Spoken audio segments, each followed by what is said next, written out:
के साथ मिलके कई तरह के फाइनेंशियल मॉडल्स को प्रोजेक्ट करके और सब अश्योर्ड पेंशन, ये इस यूपीएस का सबसे पहला पिलर है। इसकी डिटेलिंग देखनी चाहिए हमें। जो ये अमाउंट मिलेगा वो रिटायरमेंट से पहले के 12 महीनों की एवरेज बेसिक पे का 50% होगा।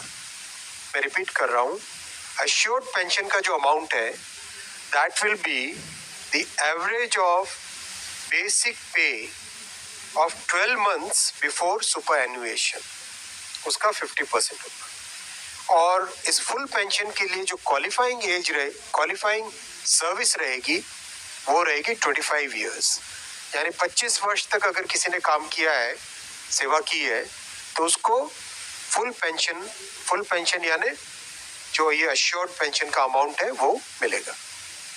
25 साल से अगर कम है लेकिन 10 साल से ज्यादा है तो उसमें प्रोपोर्शनेट पेंशन रहेगी, प्रो रेटा वो पेंशन का अमाउंट बनेगा। जो कभी किसी कर्मचारी की डेथ हो जाए तो फैमिली पेंशन एक बहुत बड़ा, स्पाउस के लिए ये बहुत बड़ी एम्प्लॉयज की एक रिक्वायरमेंट थी, डिमांड थी। तो सेकंड पिलर इस यूपीएस का है अश्योर्ड फैमिली पेंशन। किसी भी कर्मचारी के डिमाइज से पहले, इमीडिएटली पहले जो पेंशन थी, अमाउंट था, उसका 60% मिलेगा एम्प्लॉय के, डिसीज्ड एम्प्लॉय के स्पाउस को। ये सेकंड पिलर है। थर्ड पिलर है अश्योर्ड मिनिमम पेंशन। कई बार देखा कि सर्विस कम होती है और कंट्रीब्यूशन जितना हुआ है उससे एक सफिशिएंट अमाउंट नहीं मिल पाता था, और ये अपने आप में एक बड़ा विषय था केंद्र सरकार के कर्मचारियों का और एनपीएस में जुड़े सभी कर्मचारियों का। इसीलिए एक minimum assured minimum pension 10,000 rupees per month, वो इसमें यूपीएस में थर्ड पिलर ये रखा गया है। इसके साथ आगे वाले पॉइंट को जोड़ के करेंगे तो अगर डीएनएस रिलीफ यानी महंगाई से रिलेटेड रिलीफ जो मिलेगी तो वो आज की तारीख में होते होते करीब 15,000 रुपए पर मंथ हो जाती है, which is a substantial relief part of this entire pension system. Fourth pillar है इन्फ्लेशन के साथ इंडेक्सेशन। जैसे केंद्र सरकार के एम्प्लॉयज के लिए सैलरी में डीएनएस अलाउंस होता है, उसी पैटर्न पे जो इंडेक्स है, सेम इंडेक्स को यूज करके all India consumer price index for industrial workers, इसको यूज करके assured pension, assured family pension और अश्योर्ड मिनिमम पेंशन, इन तीनों के तीनों जो आपने पिछले पेज पे तीनों पिलर्स देखे, assured pension, assured family pension और अश्योर्ड मिनिमम पेंशन, इन तीनों के ऊपर इन्फ्लेशन इंडेक्सेशन डीएनएस रिलीफ के बेसिस पे मिलेगा। डीए की जगह डीआर, डीएनएस रिलीफ। पांचवा पिलर है इस स्कीम का lump sum payment at superannuation in addition to gratuity. ये एक तरीके से बहुत ही इम्पोर्टेंट और बहुत ही बड़ी एक रिलीफ मिलेगी। जब सुपर एन्युएशन होता है तो उसके बाद में इंसान अपनी लाइफ को प्लानिंग जिस तरह से करना चाहिए तब कई बड़े खर्चे आते हैं, इसलिए ये लंप सम एक अमाउंट तय किया गया। ये है कि हर 6 महीने की सर्विस के लिए मंथली इमोल्यूमेंट्स विच मीन्स पे एंड डीए कंबाइंड, उसका 10% अमाउंट। तो ये एक अपने आप में सब्सटैंशियल एक अमाउंट रह जाएगा। जैसे मान लीजिए किसी का 30 इयर्स की सेवा है तो उसमें करीब 6 महीने की सैलरी, समझाता साहब दैट्स करेक्ट ना, करीब 6, तो उसको 6 महीने की इमोल्यूमेंट्स जो उसकी रहेगी पे प्लस डीए मिला के, वो एक लमसम अमाउंट की तरह मिलेगा। ये 5 पिलर्स को लेके आज यूनिफाइड पेंशन स्कीम अप्रूव हुई है। ये स्कीम केंद्र सरकार के करीब 23 लाख कर्मचारी, करीब 23 लाख एम्प्लॉयज हैं, उनको इसका बेनिफिट मिलेगा।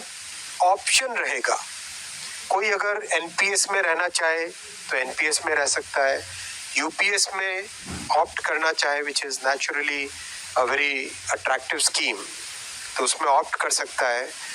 प्लस राज्य सरकारें अगर इसी फ्रेमवर्क को, इसी आर्किटेक्चर को यूज करना चाहे तो राज्य सरकारें भी इस आर्किटेक्चर को यूज कर सकती है।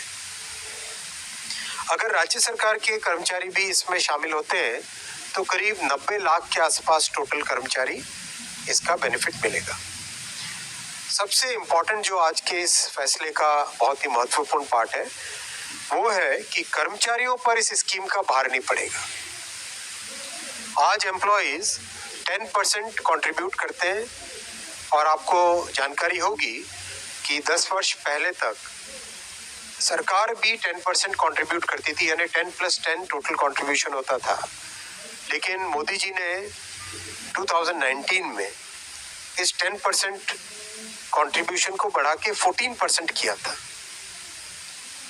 जो केंद्र सरकार का कंट्रीब्यूशन है उसको बढ़ा के 14% किया था। That itself was a very big contribution, big jump in the amount of contribution.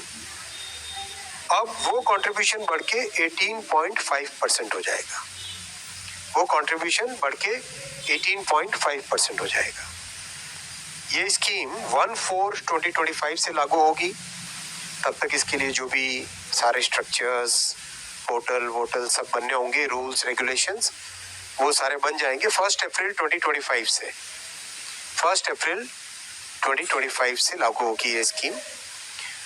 और जितने भी एग्जिस्टिंग एम्प्लॉइज हैं एनपीएस में, उन सबको ये ऑप्शन मिलेगा, वो यूपीएस में शामिल हो सकते हैं। मेडिकल रीइंबर्समेंट पहले की तरह मिलेगा सेंट्रल गवर्नमेंट के एम्प्लॉइज को, जो कि बहुत बड़ी, वैसे भी मेडिकल रीइंबर्समेंट अभी भी पुराने ओपीएस के मेथड के टाइम से ही मिलता है, वो चेंज नहीं है। मैं आपके सामने ये भी रखना चाहूँगा साथियों कि कांग्रेस की 2 सरकारें जिन्होंने ओपीएस की घोषणा की, हिमाचल और राजस्थान, उन्होंने किस तरह से अपने राज्य सरकार के कर्मचारियों के प्रति एक तरीके से अनाउंस किया है, लेकिन इम्प्लीमेंटेशन उसमें कुछ नहीं किया। केवल अनाउंस करके एक भ्रम में रखना वो उनका काम था।